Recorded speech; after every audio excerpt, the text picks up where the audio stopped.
వదిలిపెట్టుంగా south India మొత్తానికి నువ్వే చెప్పాలా. సౌత్ ఇండియా చాలా అద్భుతంగా అవుతుంది. ఏం బట్టలు ఇప్పుతున్నావు? ఏముంది సార్, తినాలా, బస్ ఎక్కాలా, తినేటప్పుడు షర్ట్ వేసుకుని పోవాలా, ఎడగ యూనివర్సిటీకి వచ్చి మళ్ళీ పైన బ్లేజర్ వేసుకోవాలా, ఫోటో తీసుకోవాలి, మళ్ళీ లోపలికి రావాలా, ఉక్కపోతే ఎక్కువ ఉంది, షర్ట్ ఇప్పుకోవాలా, ప్రశాంతంగా తగ్గించుకొని పని కిటికీలోంచి ప్రపంచాన్ని చూస్తూ మనం ఆస్వాదించాలా. అంతే అంటావు? అంతకు మించి ఏం లేదు. చాలా టూర్ మాత్రం చాలా అద్భుతంగా సాగుతుంది. ఇక్కడ ఎటువంటి ఇబ్బందులు లేవు, దొరుకుతున్నాయి, తింటున్నాం కమ్మగా, అంటున్నాం. ఎక్కువగా టూర్ అనే దానికంటే ఇలా చెప్పండి జర్నీ అనాలి. అంటే మనం కిటికీలోంచి ప్రపంచం అంటే కేరళ విజిట్ పోయినాం అంటే కేరళను బస్సులో చూసాము, ప్రపంచం అంతా కిటికీలోంచి ప్రపంచాన్ని చూస్తున్నాం.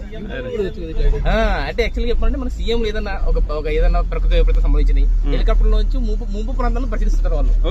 నుంచి మొత్తం ఇన్ని వేల ఎకరాల్లో మొత్తం ముంపు ప్రాంతాల్లో ఉంది అని మొత్తం మీద స్లీపర్ తీసుకునేది బాగా యూజ్ అవుతుంది అంటావు. మొత్తానికి దీని వల్ల ఈ స్లీపర్ ఏదైతే నీ హైట్ సరిపోయిందా? కాళ్ళు సాపుకో సరే, కాళ్ళు సాపుకో చూద్దాం. మొత్తానికి కొంచెం కొంచెం ఇబ్బందిగా ఉన్నా. అది ఇబ్బంది ఉందా? ఇంక నీకు ఇబ్బంది ఉందా? పడుకో ఇబ్బందిగా ఉందంటే ఓకే, అది ఓపెన్ చేసి చూద్దాం. కాళ్ళు కాడు ఈ హెడ్ కొంచెం మనం కొంచెం మనం సర్దుకొచ్చేది నీ హైట్ కి అంతే.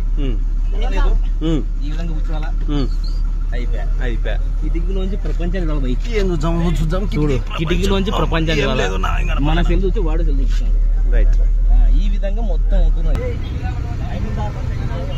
మొత్తం మీద హైవే అది అనమాట.